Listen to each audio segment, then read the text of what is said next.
Olá, paz, sejam todos e todas muito bem-vindos e bem-vindas ao seu, ao meu, ao nosso projeto Esther, Escrituras, Teologia e Reflexão, um espaço democrático onde tentamos alinhar o que há de mais novo e atual no campo da pesquisa acadêmica, nas mais diversas áreas da ciência, com a teologia, e não apenas uma prática tácita, mas também uma prática manual, diária. E para o nosso dia de hoje, não é, nós estaremos dialogando, nosso diálogo será sobre a seguinte temática: organização financeira, pessoal ou familiar e familiar, uma, portanto, perspectiva econômica e escritura bíblica. E para apresentar o nosso palestrante, a qual nós temos a honra, a grata satisfação, e assim, foi um investimento de longos meses, tá bom? Para que esse nosso palestrante estivesse conosco. Vou passar aqui para o reverendo David, que está apresentando o nosso palestrante de hoje, mas você não sai daí, convida mais alguém, porque isso é de extrema importância para a sua vida. Muito bom, a paz, mestre Omar, tudo bem? Eu espero que todos vocês estejam bem. Temos então a grata satisfação de ter aqui conosco o nosso irmão Naman Hugo, jogador caro, viu, irmãos? Nós somos aqui tipo 15 de Piracicaba, trouxemos um jogador lá do Real Madrid. E foi uma bênção aqui. Muito obrigado, irmão Hugo, pela o aceite do nosso Amém. convite. Amém. Nosso irmão Hugo é formado em Ciências Econômicas e pós-graduado em Finanças Corporativas. Eu não tenho nem roupa para falar o nome da universidade aqui. Você pode pronunciar aí, mestre? Você colocou aqui é FECAP mesmo? É, FECAP, FECAP. Fundação Escola de Comércio Álvares Penteado. Perfeito, perfeito. É um prazer tê-lo conosco aqui no Amém. nosso. Esse aqui é o oitavo encontro, mestre? Eu acho que esse é o oitavo. É o oitavo, não tenho certeza, porque nós tivemos um imprevisto mês passado, se seria o oitavo no passado, ou o sétimo, e esse o oitavo. Mas é mais ou menos isso aí, entre sete e oitavo. Estamos aí caminhando e vai ser uma bênção hoje. Vou confirmar daqui a pouco. Tá bom, obrigado. Então, mestre Hugo, você tem esse tempo aí para falar a respeito da sua apresentação. Acho que vai ser um tanto quanto relevante aí, não é? Aquilo que você vai elencar, e você tem espaço para deixar Deus te usar e trazer conhecimento para a gente sobre o assunto. Muito obrigado, viu? Amém. Primeiramente aí, boa tarde a todos, bom dia, não sei o horário que vocês vão estar assistindo, boa noite. Quero agradecer primeiramente a Deus aí, né, por essa oportunidade, pela vida do pastor Omar, pela vida do meu amigo pastor David também aí, pela oportunidade, né? É um assunto que, pela graça de Deus, nos últimos anos, principalmente pós-pandemia, tem sido bem fomentado nas redes sociais, tem tido um avanço considerável, né, no nosso país, então acho que vai ser de grande relevância a gente dar continuidade nessa temática, e eu creio que Deus estará presente aí, como já deve estar agora, e vai ser importante para um avanço de conhecimento nesse sentido. Amém? Show. Obrigado, viu, gente, mais uma vez. Obrigado mesmo Imagina, pelo espaço, né? imagina. E antes de tudo, eu estou aprendendo ainda, né? Como vocês estão na caminhada, estou aprendendo. Vou tentar passar o que eu aprendi na graduação, na pós, e o que eu convivo, né, no meu dia a dia, há mais de 12 anos, eu acho que praticamente eu estou nessa jornada aí de área financeira, né? Mostrando primeiramente um escopo meu. Eu trabalhei 4 anos e meio numa parte de security, né? Parte seguradora, muito atrelada à parte de cálculo, análise de frota de veículo para precificação, gerar relatório nesse sentido. Após isso, tive uma oportunidade para trabalhar com operações financeiras, né? Numa holding, então foi bem considerável, porque lá também eu tive a oportunidade de ver questão de endividamento, demonstrações financeiras, então me ajudou muito no meu desenvolvimento.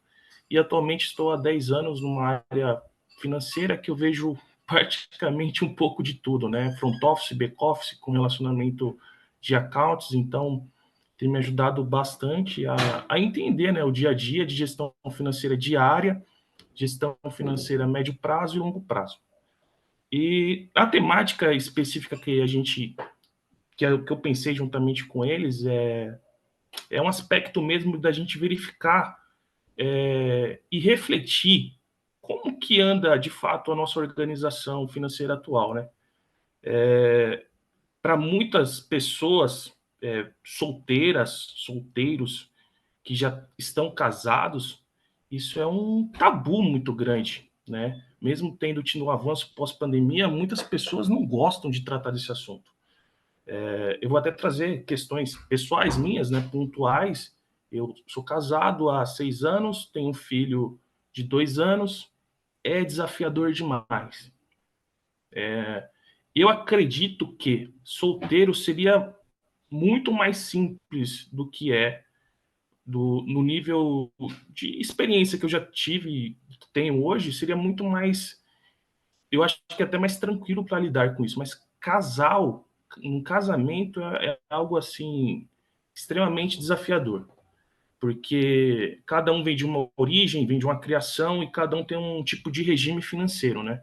Então, para entrar num alinhamento, num consenso de como lidar com as finanças, é bem é um trabalho árduo, né? Eu e o David estivemos na Bolívia e ali eu pude ter uma experiência bem interessante nesse sentido também, de visualizar um casal, amigos nossos lá, se tornaram amigos nossos, e eles me pediram, em certo ponto, para dar uma orientação financeira. E quando a gente foi entrar nos afundos de como que era a gestão deles, vimos ali raízes que não estavam no alinhamento, estavam em um desequilíbrio muito grande.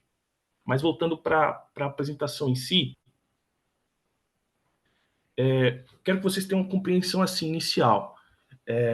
Vocês têm noção de em quais ambientes estão a questão de uma gestão financeira? Se vocês nunca tiveram esse pensamento, vocês vão ter agora. Eles estão em todas as esferas que vocês possam imaginar. Ah, não, Hugo, não acredito nisso. Desde os períodos, séculos iniciais da Terra existiam, né? Só que hoje, com a globalização, com a tecnologia que temos hoje, isso daí hoje, de certa forma, entre aspas, está mais fácil. Mas nem tanto. Mas está em todas as esferas, né? Está no...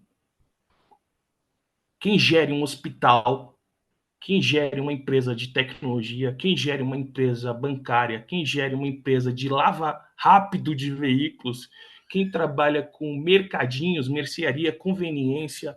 Ó, eu elenquei cinco, mas tem milhares.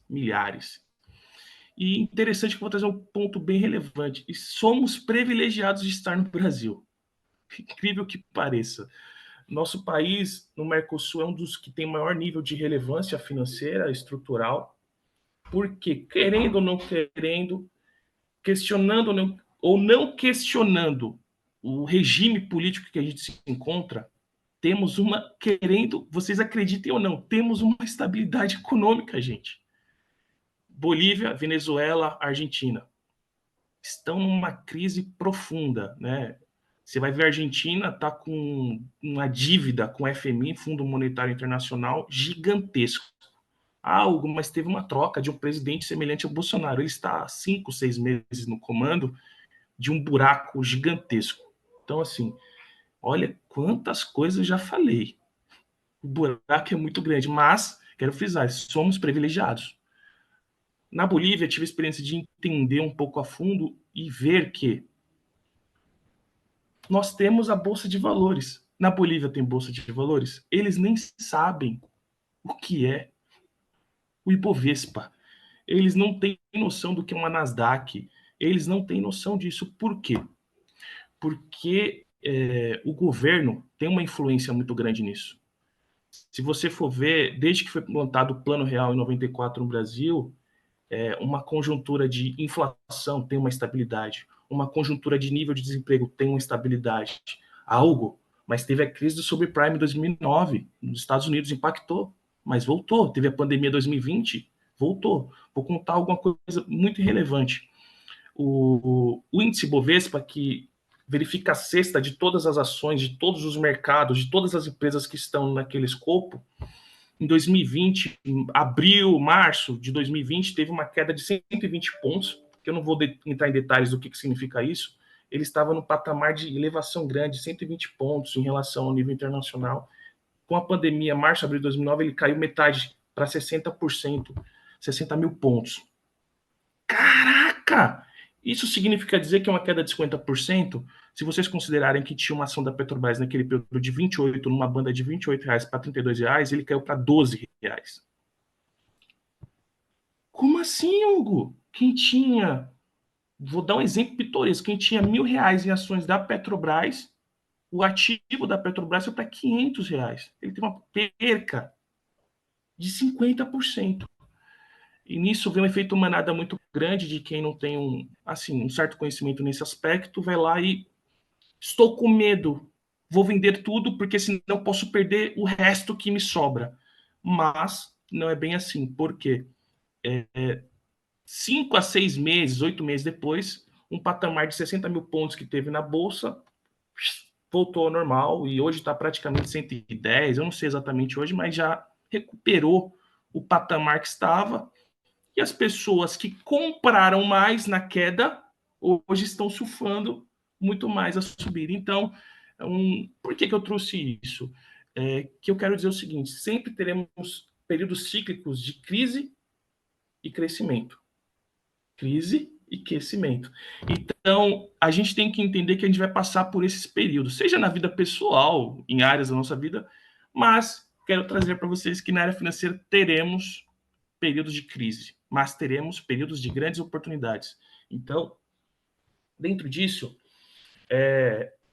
vejam que estamos vendo que as finanças estão em todas as áreas inimagináveis e que se não tivermos gestão, equilíbrio disso, poderemos ter um déficit muito grande. Mas eu quero trazer a alusão aqui que nós tenhamos superávites. Então vamos lá. Primeiro ponto que eu quero esclarecer, que eu vou usar como fonte, bibliografia, pessoas, livros que eu considero bem relevantes nesse aspecto, né? Como Família Barsi, Tiago Nigro, Gustavo Cerbasi, Warren Buffett. Tiago Nigro hoje, atualmente, eu acho que é um dos maiores influências nesse aspecto. Ele tem uma formação gigantesca. Ele é o fundador da FinClass, que tem grandes nomes renomados do conceito que gere, né, os nossos literaturas econômicas do norte-americano. Então, ele criou uma plataforma assim que eu já indico para vocês. Pesquisem, FinClass. Muito bom. Tem Cerbasi, Família Barsi, que vocês vão nortear muitas coisas aí do mercado financeiro e até de gestão financeira e educação financeira pessoal e familiar. Eu vou trazer inicialmente algumas frases também de finanças e questões atreladas à Bíblia, que são realmente fantásticas, que eu tentei me aprofundar, né? Eu achei bem relevante. Tem uma que me norteia há uns anos, teve umas que já me norteavam há alguns meses, e eu peguei algumas novas extraídas da Bíblia que são extremamente consideráveis. Eu vou trazer uma do Deming, que ele foi um consultor financeiro, estatístico, na década de 50. Ele, para vocês terem noção, ele é um norte-americano, também universitário, professor. Ele foi consultor no Japão para a questão de processos Fabris e questões de modelagens financeiras e processos de produção. E a frase que é muito forte, me norteia há muitos anos, eu acho que é bem interessante. Depois procurem essa frase e até tenho com vocês, assim, como no seu diário de gestão, né?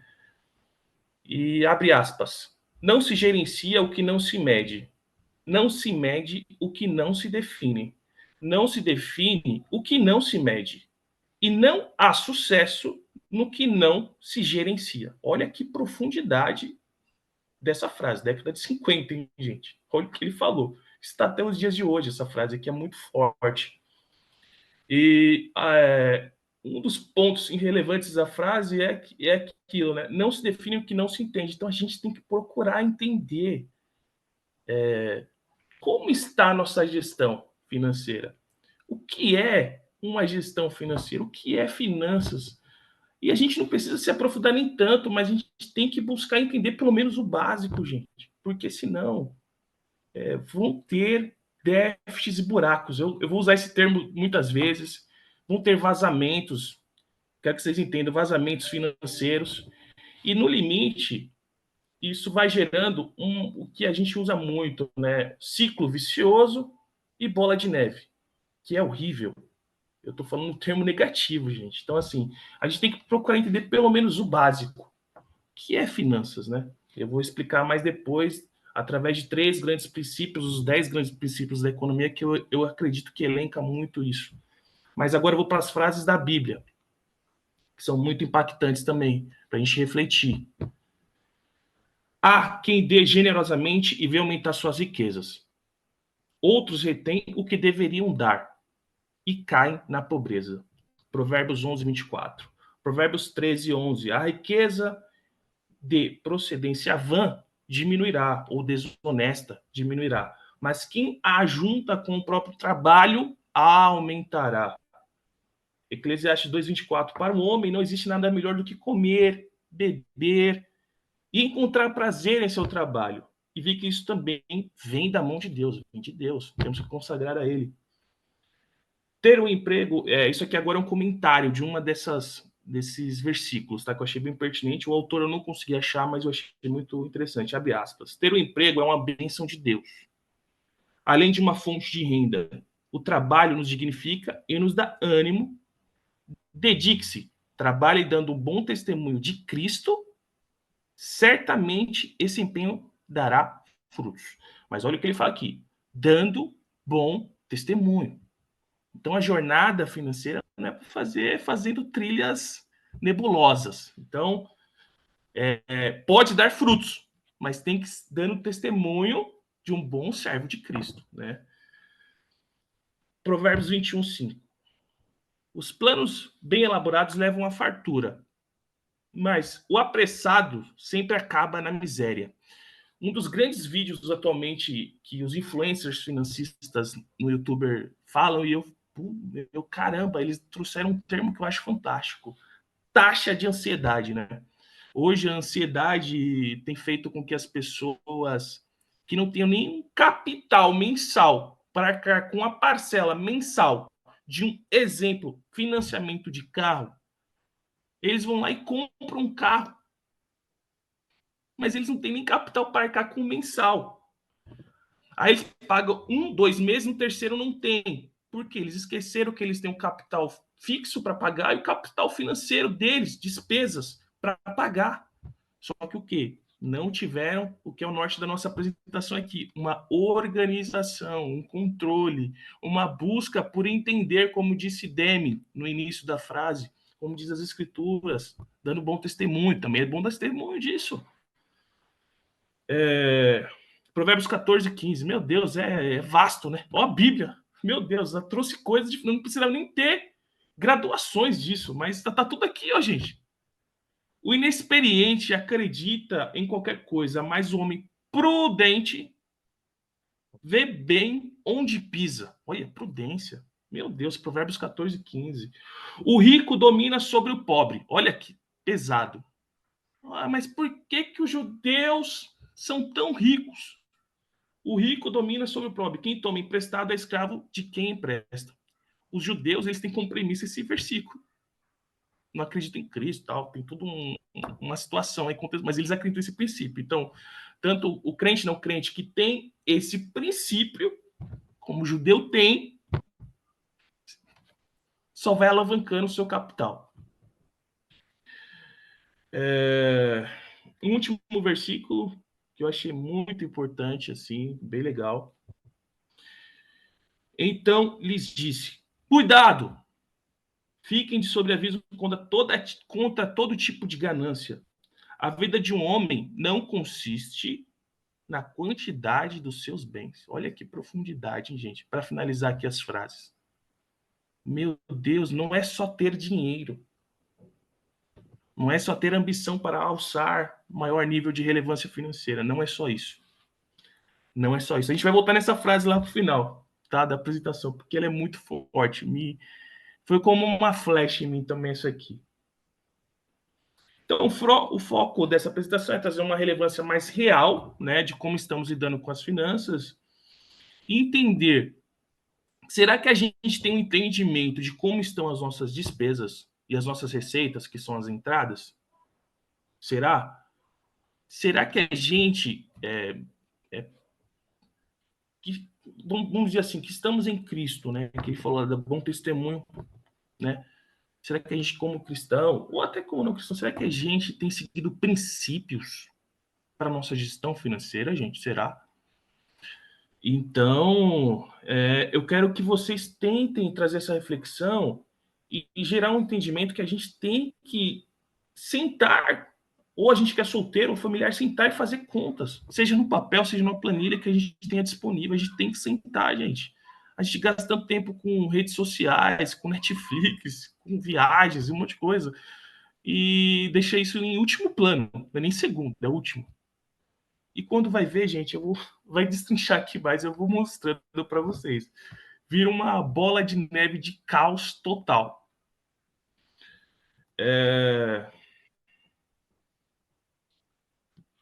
Eu vou trazer um conceito que eu vi na FEAUSP, porque eu achei bem relevante também, um conceito que eles têm como mantra lá, bem legal, de economia. Economia é o conjunto de atividades desenvolvidas pelos homens visando a produção, distribuição e consumo de bens e serviços.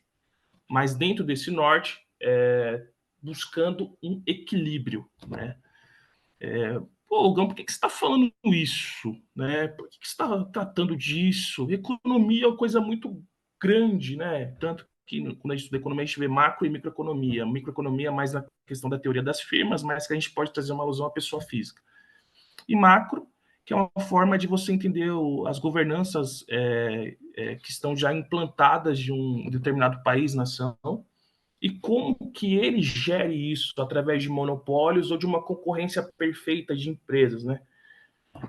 E graças a Deus, por isso que eu falei do Brasil, gente, volto a falar, nós somos privilegiados, nós estamos tendo concorrência perfeita, nós podemos abrir uma empresa, desde que, né, tem um regime, um business plan, a gente tem essa prerrogativa. Agora, se você tivesse em outras nações, como China, extremamente comunista, barra capitalista, se você estivesse numa Cuba, numa Venezuela, numa Bolívia, o buraco é muito difícil, o buraco é mais embaixo.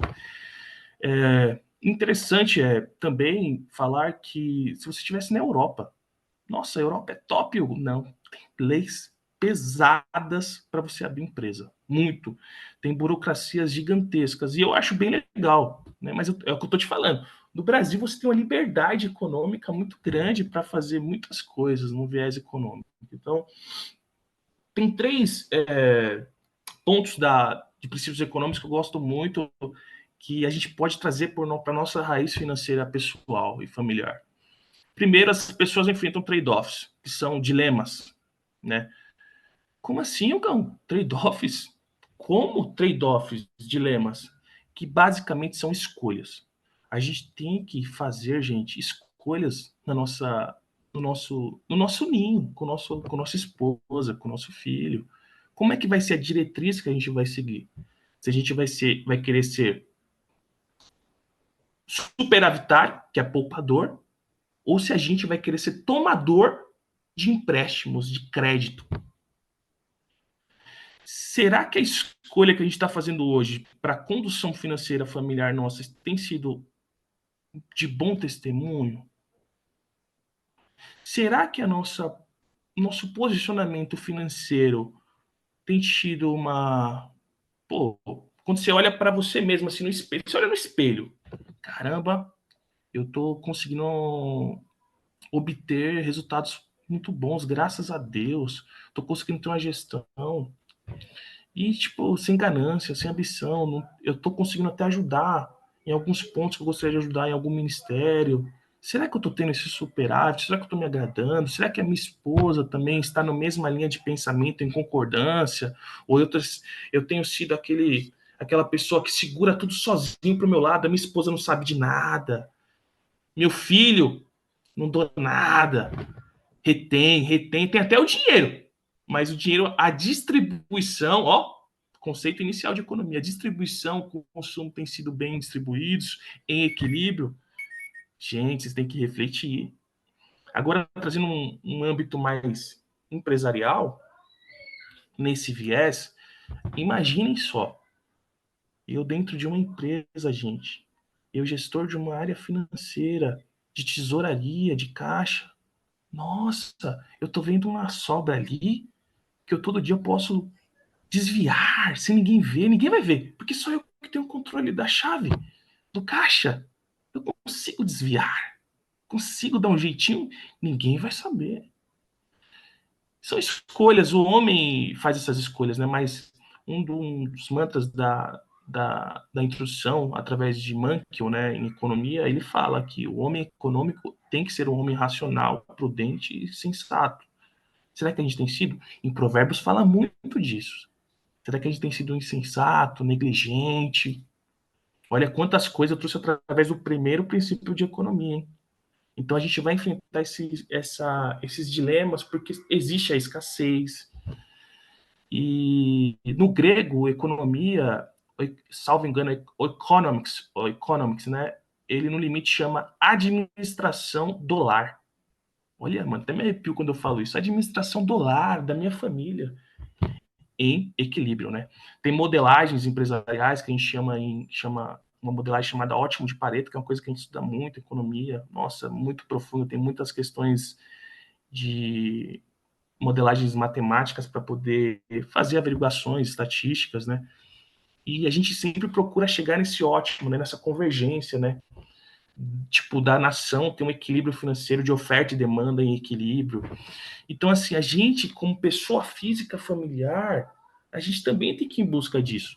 Senão, buraco, bola de neve, crises. Mas não é aquela crise com oportunidades, é crise mesmo. De que você olha assim, caramba, o que eu fiz? E você, quando estuda economia, uns 4 anos, você vai ver uma coisa muito grave, que sempre eles vão falar, causa e efeito. Causa e efeito. Se você fez isso, vai acontecer isso. Seja bom ou ruim, né? Eu acho que até a Bíblia, né, fala disso, até termos lógicos, né? Você vai ter uma causa e efeito. Vai ter. E o segundo princípio da economia nesse aspecto de gestão financeira é o custo de oportunidade. É a gente abrir mão de algo para obter algo. Um exemplo muito usado em Mankell, ele usa o termo da questão de estudar. Quando a gente vai mal numa prova, a gente vai lá e vê a nota. Pô, fui mal. Aí o seu amiguinho do lado vai lá e fala, pô, eu fui bem. Mas por que ele foi bem? Porque ele se dedicou mais horas estudo, né? Tem até estudos estatísticos que falam isso, nível de escolaridade e tal. Por isso que ele foi bom, porque ele se dedicou mais horas a estudar do que você, que tirou nota ruim e não se dedicou. Ou seja, você preferiu, até o exemplo do Mankio, você preferiu ir para o cinema no final de semana que você deveria estar estudando para a prova XYZ, se dedicar, não se dedicou e foi mal. Economia tem muito isso, causa e efeito. Então, é um exemplo bem básico que ele usa e é verdade. A mesma lógica é a nossa gestão. Ô, Hugo, eu tô com uma dívida no cartão. Culpa sua. Eu falo na lata. Você, se for meu amigo, eu falo assim, culpa sua. Uhum. Cartão Você de é o crédito é do culpado disso. diabo, Hugo, você acha ou não? Não, não é. É uma bênção de Deus. E eu vou te falar, porque tem assim, isso é até um ponto que eu vou tratar depois. Existe até influencers e até pessoas que são assim que eu gosto muito que tem uma visão de que é bom cortar o cartão de crédito. E às vezes é bom, mas eu não eu já tenho um viés aqui que eu vou tratar depois. Só Show. que o que eu tô querendo dizer aqui para vocês? O buraco é mais embaixo do que o cartão, Devão. Uhum. Cheque especial, crédito pessoal, financiamento de carro, financiamento de casa e por aí vai. Porque, ao mesmo tempo que teve esse plano real que foi significativamente positivo para o Brasil e trouxe uma estabilidade econômica extremamente relevante, trouxe consigo as oportunidades de linhas de crédito. E é dado com uma facilitação muito grande. Só que as pessoas não têm, às vezes, na maioria dos casos, como diz até estudos aqui que eu trouxe, mais de 60% através do Serasa, a MPN, locomotiva aqui de estudos que eu pesquisei, 60% das pessoas estão inadimplentes. Justamente nesses âmbitos, cartão de crédito, financiamento. Por quê? Porque não teve já lá de trás a prevenção, o planejamento para lidar com isso. Então, esse segundo ponto é relevante. A gente tem que abrir mão, renunciar a algumas coisas para poder ter essa gestão. E eu creio, né? Os versículos que a gente trouxe aqui, Deus é muito claro. Temos que ter, gente. Demi também falou isso. Não se define, não tem resultado. E o terceiro, dos 10 grandes princípios, o terceiro que eu acho muito relevante é que eu acho que vai dar uma oportunidade da gente ser tocado pelo que eu quero passar aqui, a mensagem que eu quero passar aqui. As pessoas reagem a incentivos. Isso é fantástico. Se você, que é o condutor financeiro da sua casa, você chega, começa a conversar, amor, estamos assim, estamos naquele processo, mas ó, a gente pode viajar no que vem, ó, mas a gente pode ter aquele carro. Aí você vai lá e fala aquela palavrinha que em economia a gente usa, desde que depende de vocês mesmos. Então, assim, pega um papel, uma caneta. Tem vários financistas aí que dão várias modelagens de como você seguir, para como se organizar. Eu vou falar para vocês de forma bem simples. Pega uma caneta e papel, pega a calculadora, linka tudo que é despesa fixa, tudo que é despesa variável, tudo que você gasta no cartão de crédito nos últimos 6 meses. Faça um filtro do que você gasta com alimentação, com combustível, com coisas de luxo, de lazer. Faça um filtro, na média, nos últimos 6 meses, quanto eu tenho gastado? Como eu posso reduzir isso? Gente, vocês não vão ter noção do diagnóstico que vocês vão ter e o nível de reflexão que vocês vão ter sobre isso. E a grande oportunidade que vocês vão ter quando falarem assim, pô, a gente está nesse estado. Só que, se a gente mudar essa postura nesse âmbito, olha o que a gente pode fazer. Daqui 6 meses, daqui um ano, daqui um ano e meio, daqui 2 anos. Mas o problema é que, se você quer continuar no jeito que você está, você não vai alcançar nada. Ah, não, discordo. Deus está comigo. Eu vou conseguir pela fé. Lógico. Só que você tem que seguir princípios. Se você não seguir, eu vou falar real. Eu tenho amigos, tenho familiares. Estão perecendo, gente, financeiramente até hoje. E tem uma ilusão, não é monetária, né? É ilusão divina que o carro vai vir, que a casa vai vir, que as viagens vão vir. Glória a Deus, benção. Mas cuidado. Vai ter um preço a pagar. Vai ter Hugão, uma consequência. até para te dar um pouco de fôlego aí para você respirar, Uhum. eu vou de maneira assim pretensiosa, tá? Me desculpa a pretensão, que eu reconheço que é muito assim para mim, para o meu tamanho, tá bom? Não. É, Que é mas isso? na tua fala inicial, né? Eu elenquei aqui algumas coisas, por isso que eu estou escrevendo no celular, não é falta de educação não, tá? É porque é coisa que Não, eu acho tranquilo. Tá interessantíssimo, ótimo. eu estou aqui e depois eu vou da tua apresentação, formular uma questão que linkar essa vida cristã, dessa fé que nós já discutimos, né? A fé em Deus, ela sempre nos eleva, mas há algumas pessoas que tendem a fazer da fé um meio de se idiotizar-se, né? Então, assim, a fé não é para idiotizar ninguém, né? Então, a Só, gente... só um ponto, pastor. Quando eu falo fé divina, eu não quis dizer questão do meio evangélico, eu falei até de todos os tipos de religiões, tá? Não, isso Tá? mesmo, Eu fui até além, é só isso mesmo. para A gente utiliza da pontuar. fé muitas vezes porque a fé mal compreendida, mal interpretada, ela nos idiotiza. Uhum. Né? Então, assim, eu linkei algumas coisas assim que nós devemos tomar cuidado nessa área financeira. Primeiro é o controle. Você tem que aprender a ter controle. Segundo é tomar cuidado com o desespero, que você até usou a palavra ansiedade no mundo, você utilizou até o mundo imobiliário não, o mundo de investimentos, né? Quando a ação Uhum. cai, quando ela sobe, você tem que ter paciência.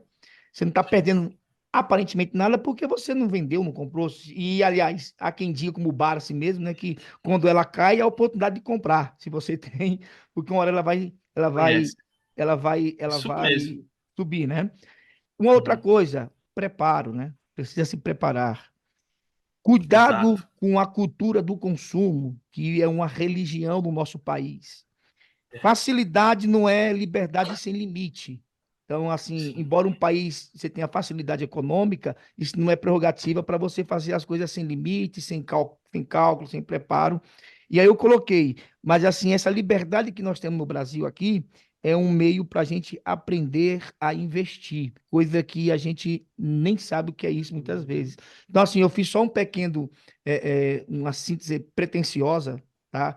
E aí, me desculpe por isso, só para até Não, é situar isso. melhor os nossos Isso aí. ouvintes sobre esses conceitos que você apregou aí: controle, preparo, cuidado com o desespero, cuidado com a cultura do consumo, cuidado com essa liberdade sem limites, linha de crédito não significa que você pode gastar, né? Não é isso. Mas é Aham. uma possibilidade de investir. E aí pode continuar com uma água agora, já para você continuar aí, tá bom? Pastor, você trouxe um ponto sensacional que eu deveria ter frisado até no início. A minha ideia também da apresentação é trazer de um ponto X para um ponto Y. E do ponto Y tem vários outros pontos, tá? Mas eu vejo hoje, conversando com várias pessoas que estão ao meu redor, eles não têm noção do ponto X. Imagine até chegar ao ponto Y. Então eu estou tentando trazer isso. E do ponto Y tem várias outras, tá? Para vocês terem uma noção das oportunidades que o Brasil nos traz. Na Bolsa de Valores não tem só um tipo de mercado. Tem 7 tipos de mercado de operation. E a gente pode usar como pessoa física. Fora operations e fora do país. Então, assim, eu posso falar porque, assim, eu, graças a Deus, eu tô tendo a oportunidade no ano passado, e eu fico até triste com isso, tá? Eu, como formado, já tinha até um conhecimento, demorei muito, é uma coisa que eu vou falar aqui mais para frente também. Demorei muito para iniciar questão de reserva de emergência, demorei muito para começar de forma bem grotesca mesmo, iniciar investimentos também. E eu vejo que hoje eu estou pagando preço por isso. Como dizem economia, estou pagando preço, causa e consequência. Mas, graças a Deus que eu iniciei, eu quero que vocês também tenham essa oportunidade de iniciar. E do ponto, quando vocês chegarem no ponto Y, que é onde eu acredito que eu esteja hoje, viu, gente? Mas eu quero que vocês cheguem lá. Vocês vão ver que depois do Y tem mais uma gama gigantesca de coisas para a gente aprender. Muita coisa. Muita coisa. A gente vai poder visualizar muitos outros tipos de aprendizado em finanças. E fazer alavancagens alavancagens do âmbito prudente, tá? Cuidado. Tem Hum. alavancagens de grande risco que eu não, não indico. Né? Mas aí é um assunto para futuro. Então, assim, gente, vamos sair do ponto X, chegar no ponto Y. Esse ponto X para o Y é o que eu estou querendo trazer aqui. Vamos gerir nossas finanças de forma sensata, através das escrituras, como a própria escritura traz aqui. Vou citar outra aqui antes de chegar na parte do miolo da apresentação. Vou citar de novo. O inexperiente acredita em qualquer coisa, mas o homem prudente vê bem onde pisa. Olha isso. Olha isso, gente. Nossa, se a gente souber onde a gente está pisando com prudência, com sensatez, cara, a gente vai alcançar voos gigantescos. Entendeu? Algo, mas a minha esposa gasta muito com roupas. A minha esposa gasta muito com iFood. A minha esposa e ele, aí ele nada, né? Mas a minha esposa, não, são todos vocês envolvidos. Todos envolvidos. E eu vou até trazer um ponto agora no desenvolvimento, tá? É fantástico isso, né? Cara, é muita coisa. Desculpa até usar o termo, porque assim, quando eu começo a falar disso, eu vejo tantos tipos de oportunidades que a gente está perdendo, gente. Tipo, e a gente não nem procura o básico. O básico. Tem, ó, pesquisa aqui, ó, que eu trouxe aqui, é do Instituto Locomotiva MF de Tecnologia. Olha o que ele falou aqui.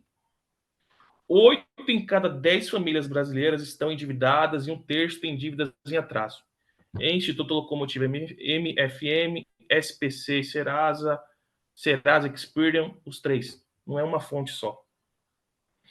Aí ele fala, né? Eu só li aqui alguns pontos, eu não vou falar muito, porque é um texto gigante que ele tem análise estatística aqui, um monte de coisa.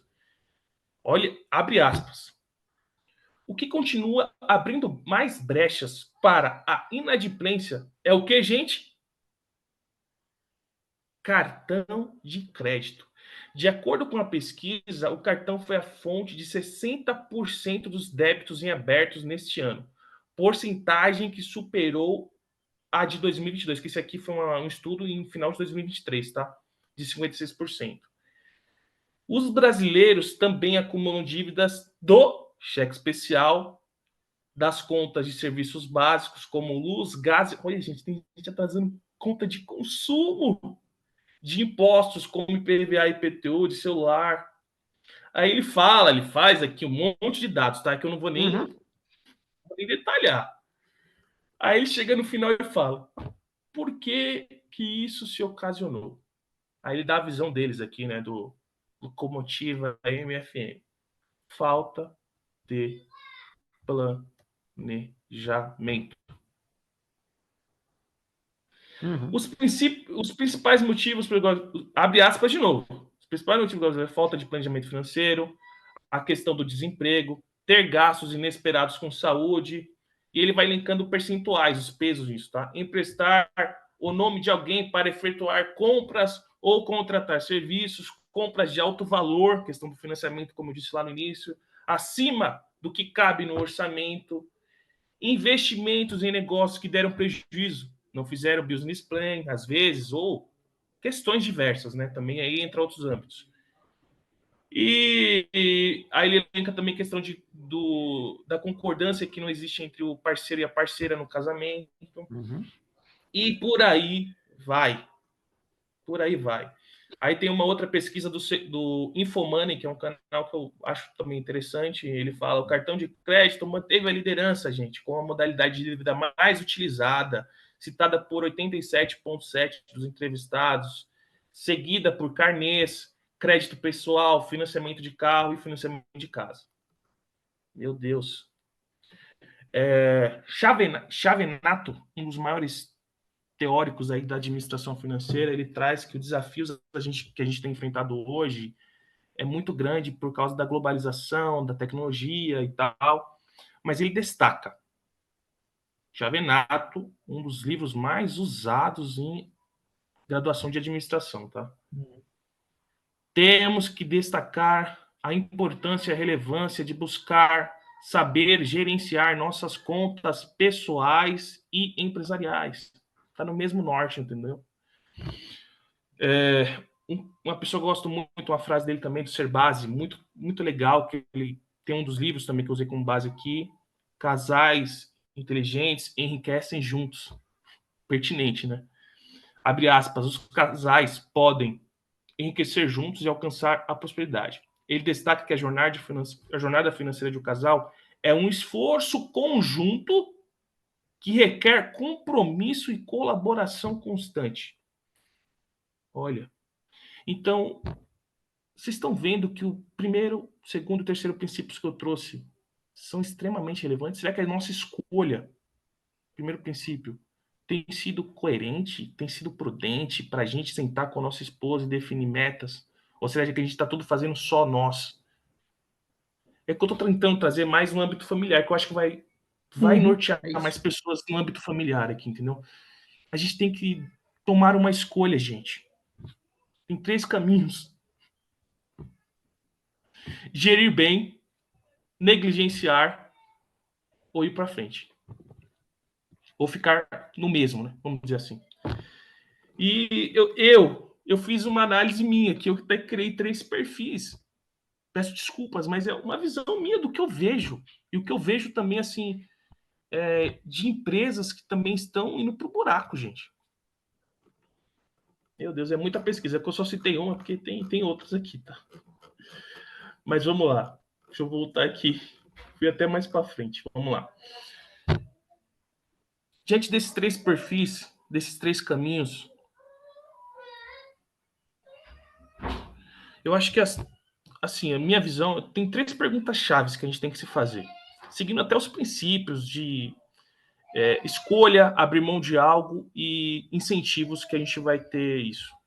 Primeiro, Da onde a gente veio? Qual a nossa origem?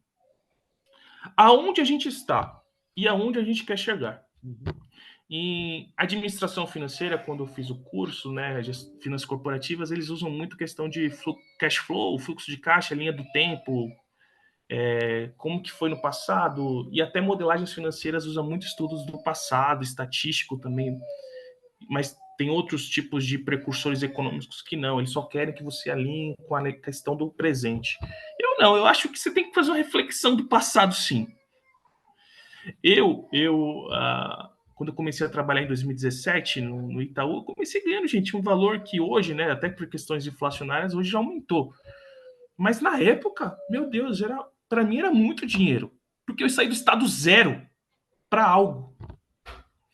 E a gente, querendo ou não, vai passando os anos, a gente vai tendo crescimentos financeiros, vai aumentando o nosso nível de renda, o nosso nível de consumo comportamental também vai se alterando.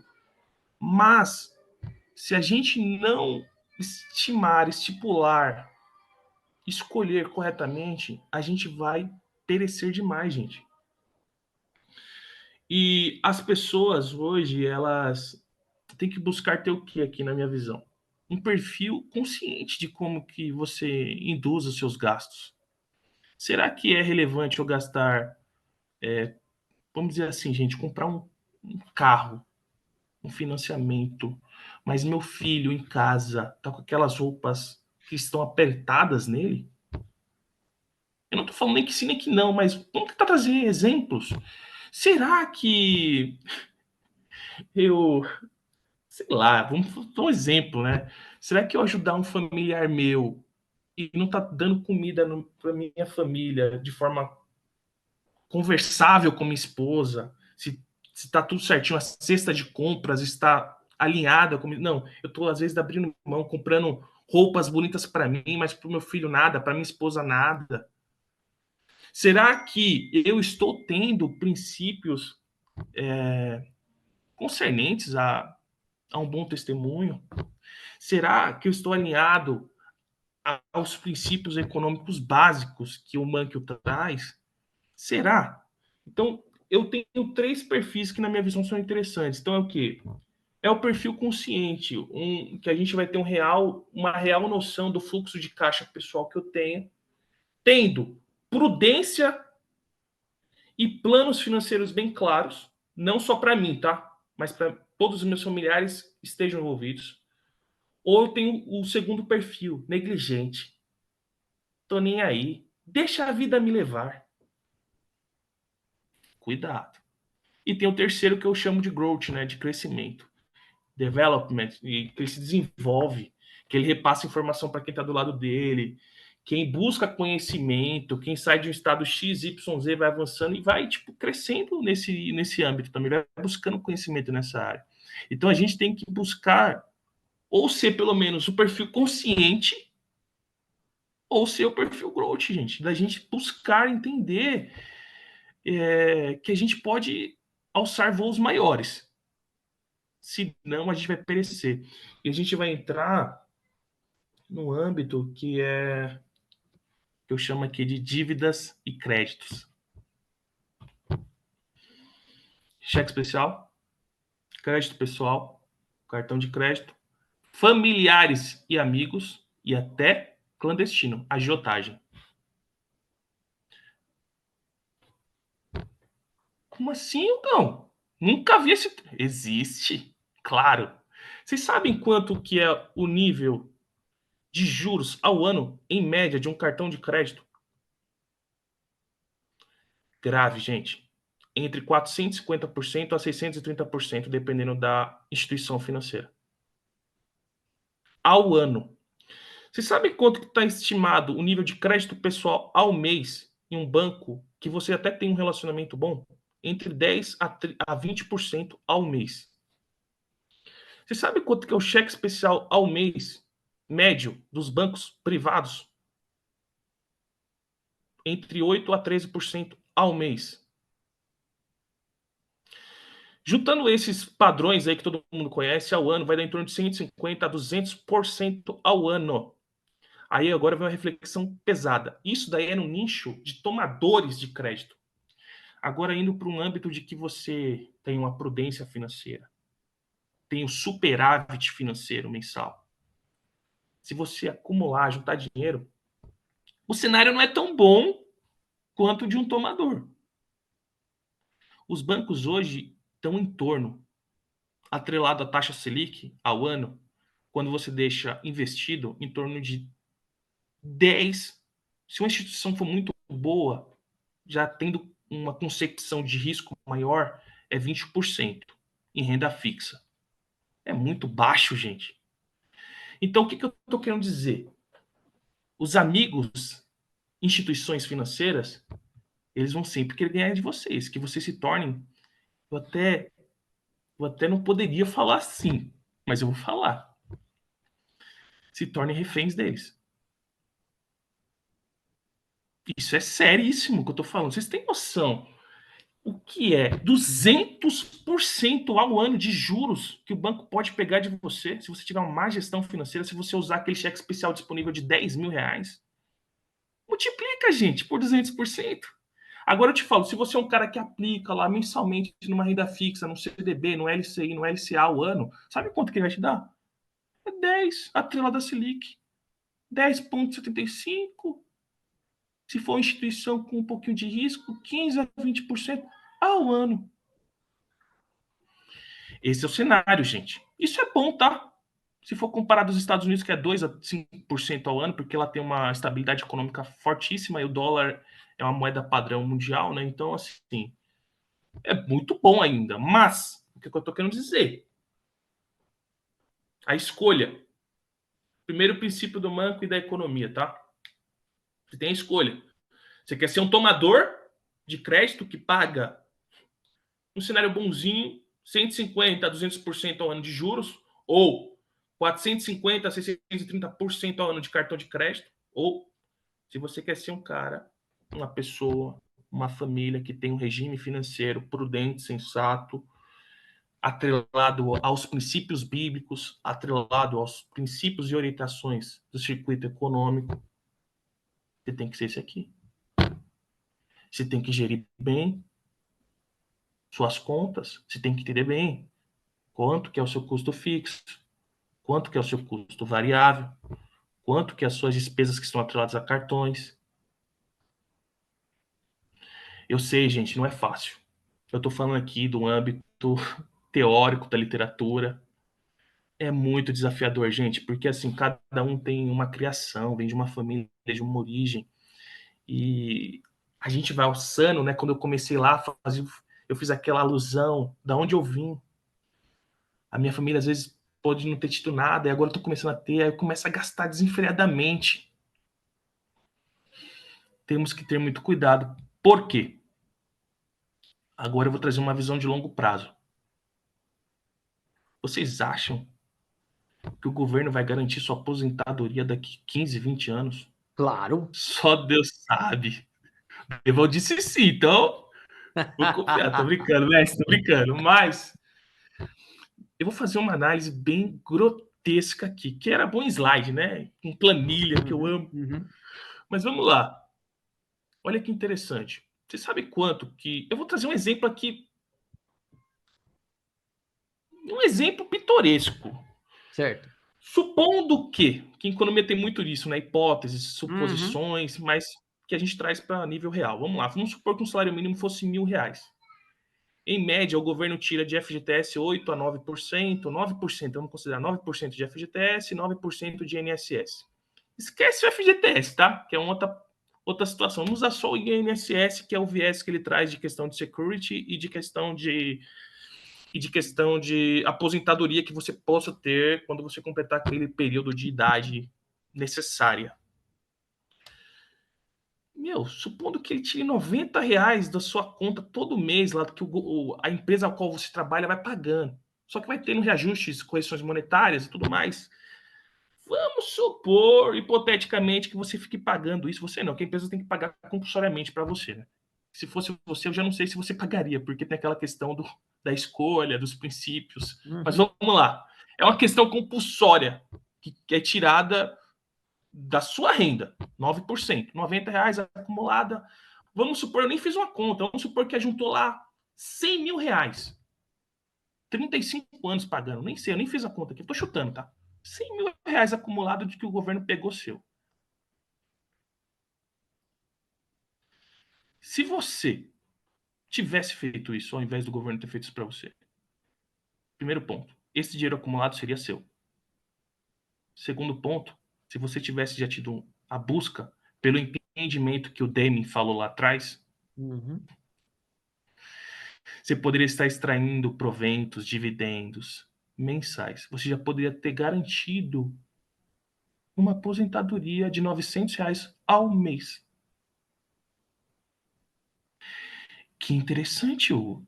Não, é muito mais interessante ainda se você soubesse que você tem outras várias arestas que você poderia ter feito de provisões para garantir uma aposentadoria sem o governo.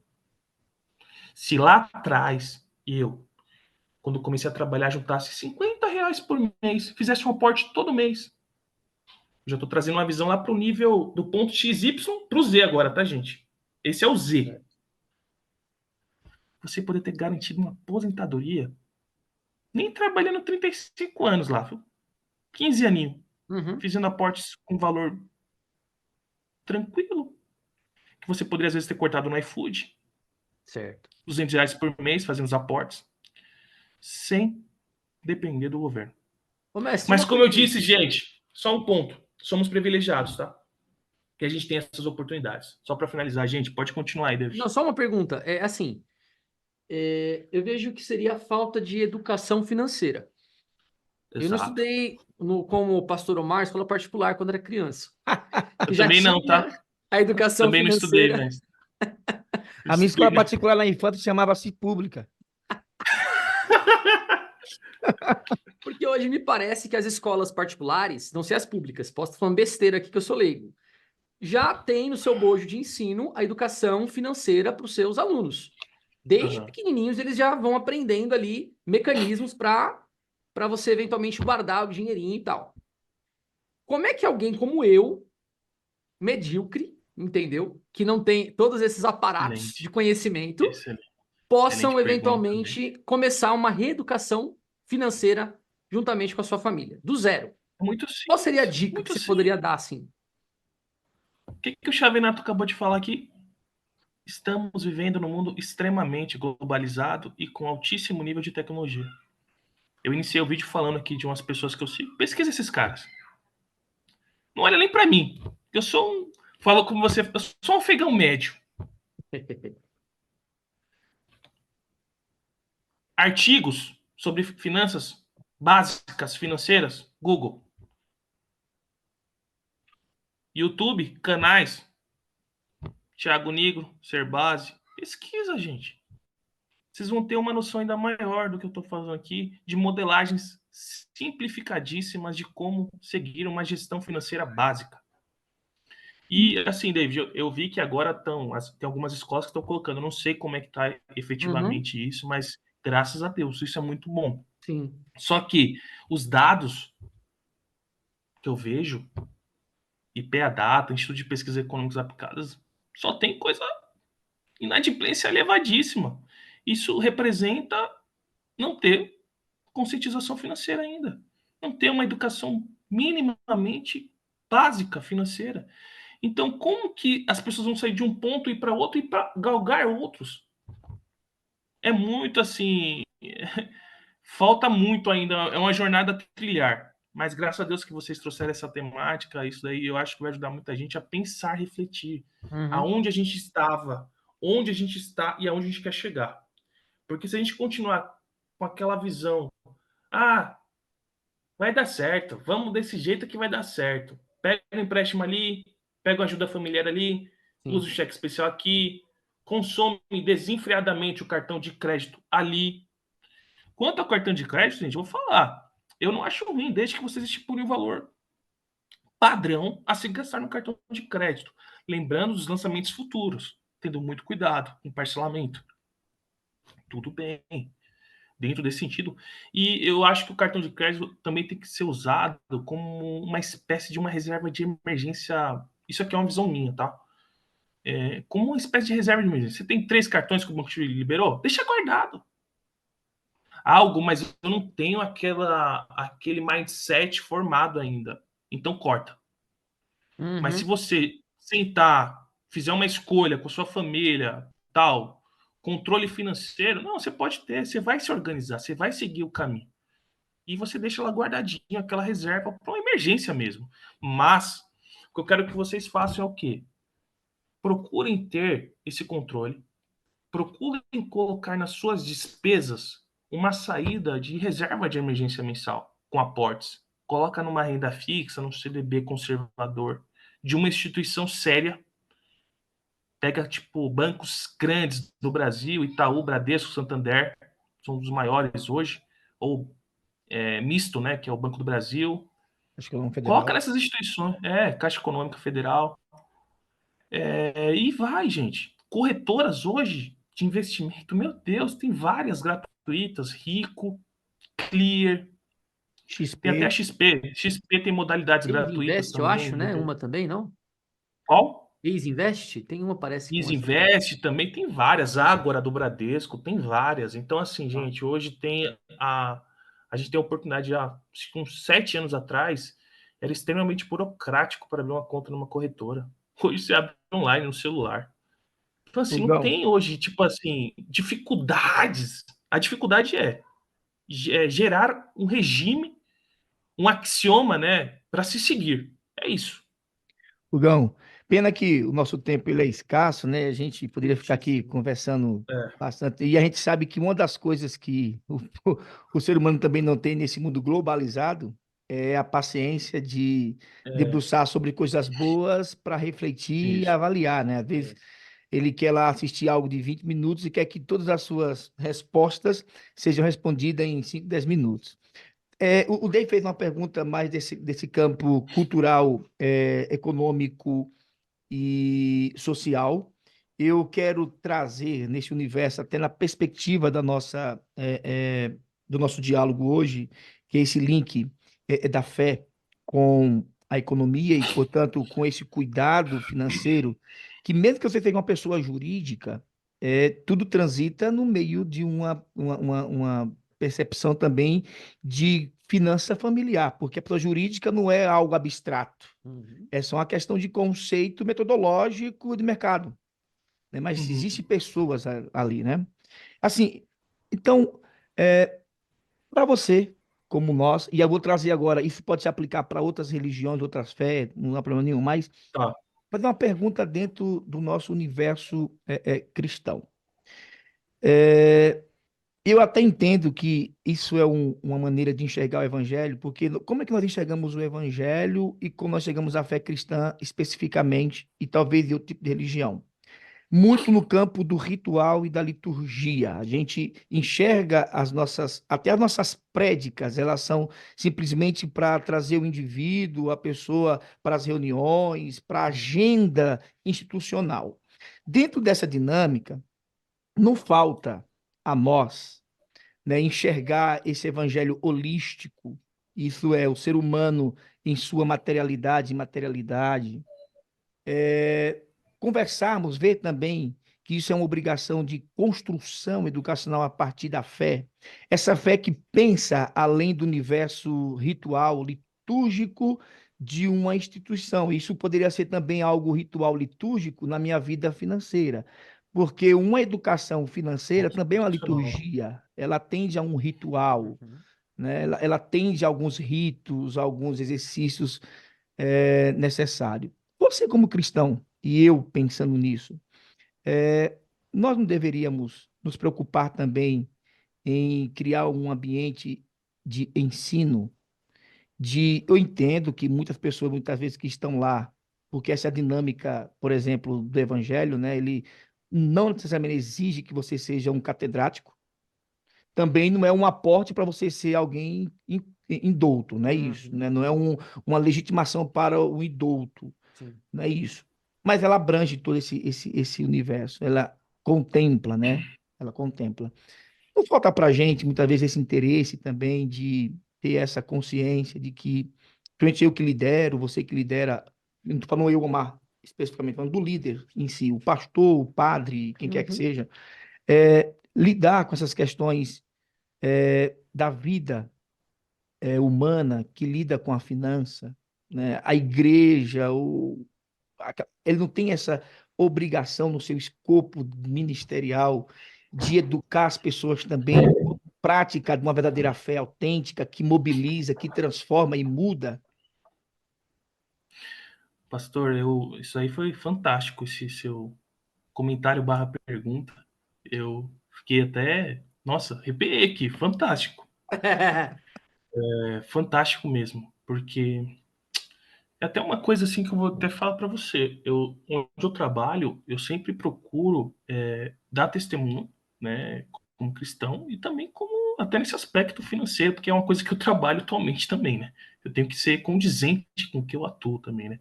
Como vocês também têm as suas áreas profissionais, e eu procuro fomentar na medida do possível no meu ambiente e qualquer outros ambientes que eu passe, eu também procuro fomentar isso, né?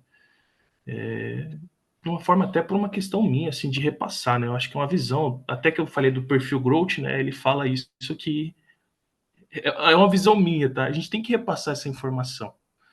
Eu acredito com certeza que deveria ter, né? Eu acho que isso daí é um mundo ideal.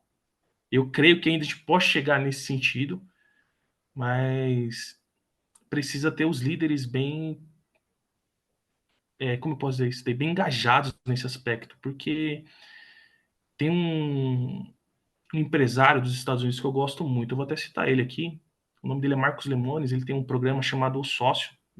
Fantástico. Se vocês puderem assistir, é fantástico. Tem a parte de entretenimento, existe.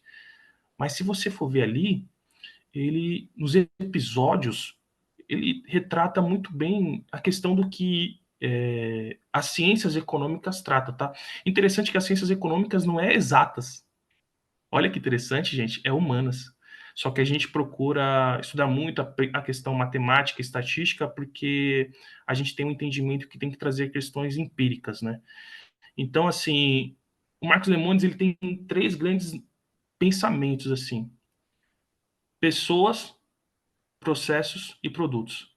Ele fala que o maior desses é as pessoas. E nos episódios fica bem claro isso, né? Que ele pega empresários que estão numa situação de calamidade financeira gigantesca. E quando ele vai se aprofundando nos episódios, ele vai vendo que é o quê? A gestão de pessoas, a gestão de como treinar as pessoas, não só na questão financeira, na questão assim prática do dia a dia, de como trabalhar, como atender, como servir.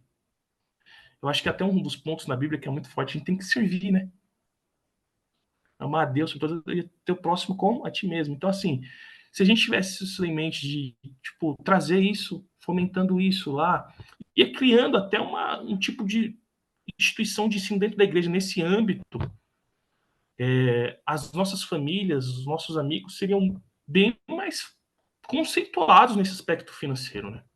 Mas existe um, uma falta desse viés por parte das lideranças dessas instituições, né? De forma geral, das igrejas. Eu vejo isso. Porque as pessoas não têm noção, por exemplo, de quanto gastam por mês de custo fixo.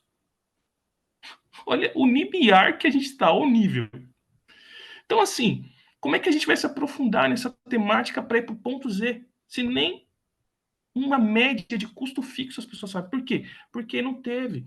E eu penso por exemplo, eu tive, graças a Deus, o privilégio de ter uma família que já me orientou nesse sentido também.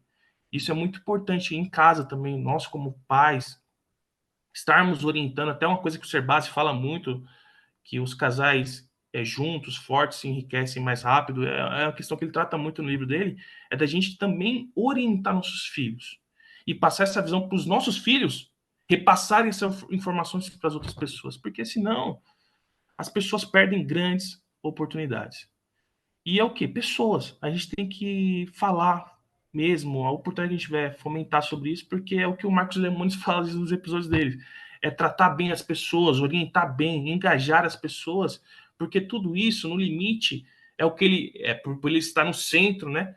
Ele vai alcançar o que ele está falando lá também nele, né? A questão da cerne do capitalismo, né? A lucratividade, que não é só a questão financeira, é o bem-estar, só que ele lá quer remeter também ao bem-estar social, né? Que é uma outra área da economia. Então, assim, é necessário, se a gente tiver a possibilidade, com os nossos líderes conversar, trazer isso à tona. É necessário, porque senão fica aí, sem geração. E só para concluir aqui a minha apresentação, é isso que eu quero trazer, que uma comunicação eficaz vai poder trazer uma situação financeira melhor, desde que você siga axiomas nesse sentido, e você vai poder criar novos hábitos, disciplinas e ajudar ao seu próximo nesse sentido.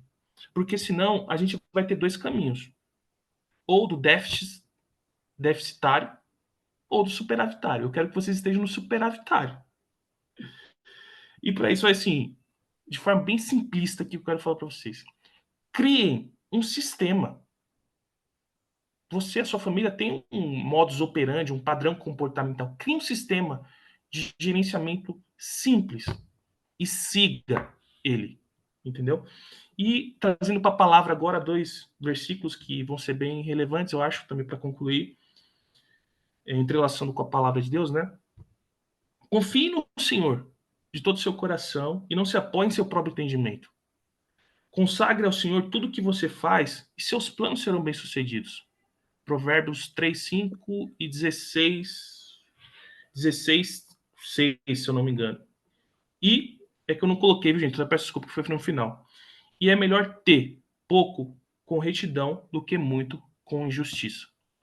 A questão lá que a gente falou lá de Lucas, né? Da ganância, que eu vou finalizar com ele de novo, que ele é muito fantástico, que eu achei muito bom para a gente finalizar. Então ele disse: cuidado, fiquem de sobreaviso contra todo tipo de ganância. A vida de um homem não consiste na quantidade de seus bens. Então a gente também tem que trazer essa reflexão.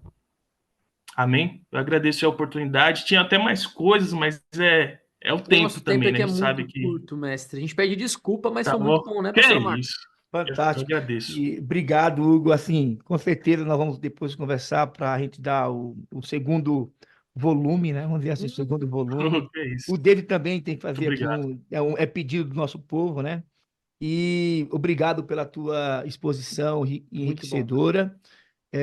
Você, nosso telespectador, nossa telespectadora, cuidado para você não transformar aquela frase citada, né, pelo filósofo René Descartes, que ele fala, penso logo existo. Cuidado para não transformar isso no consumo logo existo. Então, tenha controle, né, com, Fantástico.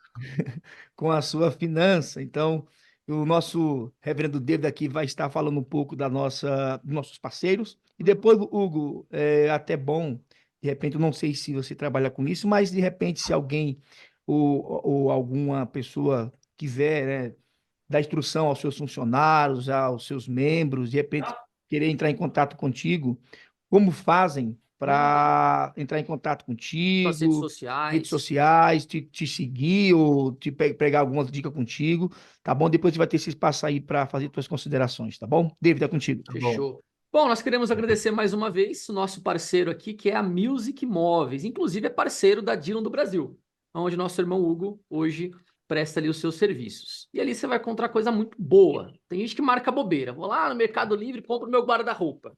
Chega lá, os móveis, péssima qualidade. Mas isso não vai acontecer com a Music Móveis, viu? Coisa boa e barato, não é, pastor Omar? E aqui na nossa cidade de Embu-Guaçu, tá? E você tem lá o cupom ESTER. Como o pastor Omar um dia disse, você vai comprar lá. Olha, eu assisti o 8º encontro com o nosso irmão Hugo e eu estou aqui exigindo meu desconto. Deixa com a gente que a gente consegue um descontinho para você lá. Porque eu Viu? aprendi que eu tenho que conciliar minhas finanças e disse que aqui é o lugar de considerar, né, minhas finanças. isso aí. Então, eu já vou começar a exercitar aqui o controle das minhas finanças, comprando bom, bonito e barato. É isso aí. Então, procure lá a Music Móveis, aqui localizada na cidade de Embu-Guaçu. Quero agradecer Pastor Noé, a nossa irmã Libna e Silas. Um abraço e muito obrigado. Pastor Omar? Eu quero agradecer também mais uma vez ao nosso palestrante, Hugo, é um prazer. Desculpa o espaço ser curto, né? Um assunto tão importante que às vezes a gente acha que não, mas tem muito a ver com o universo acadêmico, a descoberta, embora a gente também não valorize muito o passado, você falou isso, né? E na tua fala a gente pode ver conceitos de Rutherford, do Toyota, que é o Toyota, a administração clássica, né? A burocrática, e etc. Quero agradecer também aqui ao nosso amigo David, parceiro, né, por esse espaço. Junto. E agradecer a você, telespectador, telespectador. Espero que nós estejamos aí atendendo a sua expectativa. Então, isso aqui é um momento importante para você ver o que há de mais atual e aí, de repente, fazer uma autorreflexão a partir de si mesmo, né, e colocar em prática aqui os ensinamentos que foram abordados e também apresentados. Hugo, aí as tuas considerações finais. Mais uma vez, recebe o nosso abraço, nossa gratidão, viu? Amém. Eu que agradeço o espaço. É um assunto que eu gosto de falar muito, para falar a verdade. Gosto mesmo. É um assunto que eu quero passar ao máximo de pessoas que estão próximas a mim, e o espaço que vocês me proporcionaram aqui foi de grande relevância. Eu agradeço muito, primeiramente, a Deus pela vida de vocês aí. Desejo muito mais sucesso a vocês. E aos ouvintes é isso. Tentem buscar essa reflexão em seus lares e vocês vão colher muitos resultados positivos. Amém? E se quiserem, sei lá, de alguma dica, alguma situação, eu não tenho um viés de trabalhar atuante, de especialista nesse sentido, né? Mas eu posso dar uns Qual que é o seu aconselhamentos, se Instagram, for o caso. mestre? Seu Instagram, O qual que meu, é? eu sou aqueles homens da caverna. Eu ainda tenho, Então, mas não uso muito. Mas @namanhugo, tá? O meu Instagram, perfeito. caso vocês necessitem aí de Sigam lá o alguma nosso irmão. dica, pode me seguir lá, fique à vontade. Se chamar um de vocês, quiserem me chamar aí depois, fiquem à vontade, tá bom? Vamos deixar suas redes Obrigado. sociais na descrição do vídeo, tá bom? Tá ótimo, tá ótimo. Obrigado, gente, pelo espaço. Muito obrigado, pastor Omar, pastor David, meu amigo. Tudo de bom para vocês aí, viu? Muito obrigado. Ah, e só fazer aqui um adendo, nem sei se eu poderia fazer isso, Hugo, mas depois você, de repente, particularmente, me cobra ou me corrige, tá bom? Ou até mesmo puxa minha orelha. Agradecer duplamente a tua presença aqui, porque ele está com a esposa, né, enferma, então ele tinha um compromisso conosco, né? Então ela compreendeu, ele fez todo esse esforço, então nós agradecemos o teu esforço, né, o teu compromisso conosco. Isso aí ultrapassa a gratidão pessoal e a gente espera que quando terminar isso aqui, e agora usa a fé, a tua esposa esteja completamente restabelecida a saúde, Amém. né? Amém. Como Nome de um Jesus. gesto de presentear pela tua hombridade e pela tua o compromisso e essa alegria de transmitir o que sabe. Amém. Tá bom? Deus te abençoe. Amém. Obrigado, viu? Obrigado, Tá ótimo, mestre. gente. Muito Queridos, obrigado, muito obrigado. Deus abençoe. Obrigado, mestre. Deus abençoe. Teremos aí o encontro de número 2 em breve, Que né, mestre isso. Omar? Em 2. Amém. Queridos, muito obrigado Deus pela abençoe. presença de vocês aí, viu? Um fortíssimo abraço. Fiquem todos na paz e até a próxima.